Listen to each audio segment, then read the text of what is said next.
Hi, welcome to 4 Minutes of Film with me, Rhianna. Today we've got reviews of Her, the Lego Movie, The Monuments Men and Cuban Fury with a little interview from Nick Frost. So let's get started. First, The Monuments Men. So during World War II, a small group of men were given the task of tracking down all the iconic, famous pieces of art that the Nazis had stolen. So here's Matt Damon and George Clooney with a hint of Ocean's 11. You want to go into a war zone and tell our boys what they can and cannot blow up. That's the idea. Okay, how many men? For now, 6. With you, that's 7. That's much better. So it's a true story, and with any film about World War II, there are some really tough, poignant moments, but ultimately it's a comedy, and they do keep it really light and funny throughout. It's got a stellar cast, like I said, George Clooney, Matt Damon, also Bill Murray, and it's great to see Hugh Bonneville kind of standing alongside all these fantastic Hollywood people. So 4 stars for The Monuments Men. Next up is Her. It's about a man who is just coming out of a really difficult breakup who falls in love with his OS, his operating system. So think like an intelligent Siri. You're dating an OS? What is that like? It's great, actually. Yeah, I mean, I feel really close to her. Like when I talk to her, I feel like she's with me. Are you falling in love with her? Does that make me a freak? No, I think anybody who falls in love is a freak.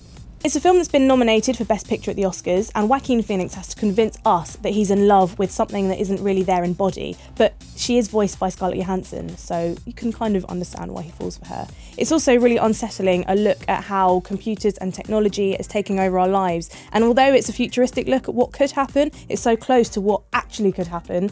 It's unsettling, but also very original, and it's a sweet film, so 4 stars for Her. Next up, The Lego Movie.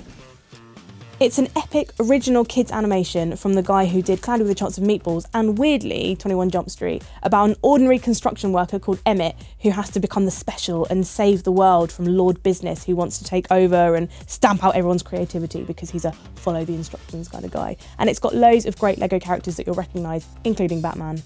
I'm Batman. That's your boyfriend? Hey, babe. What? Let's hold hands.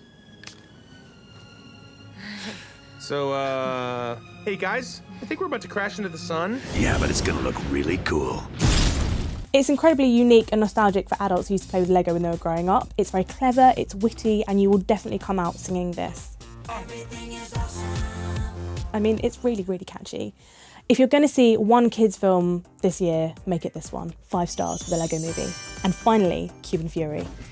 It's a British comedy about Nick Frost, who used to be a child salsa champion, who gave it all up for a while but then picks it back up when he realises that he's fallen completely in love with his beautiful boss, who's also into it, although he has Chris O'Dowd as a sort of love rival. We know Nick Frost mainly from the Cornetto trilogy. It's great to see him doing these other lead roles, but I asked him if he was still getting asked about that.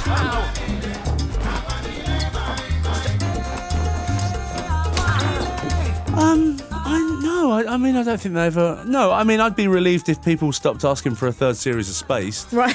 That would be... It's really annoying. I'm striking when, that next yeah, question. to get that question. Yeah. It's kind of annoying when you're in a taxi and someone says, I love Spaced. I don't like nothing else you've done, but Spaced was good.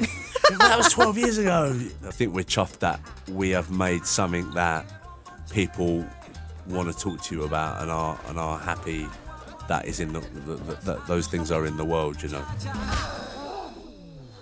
Nick Frost is playing a role that we've seen him do before. He's playing the loser, the underdog, striving against the odds, although I'm not 100% convinced on his salsa dancing skills.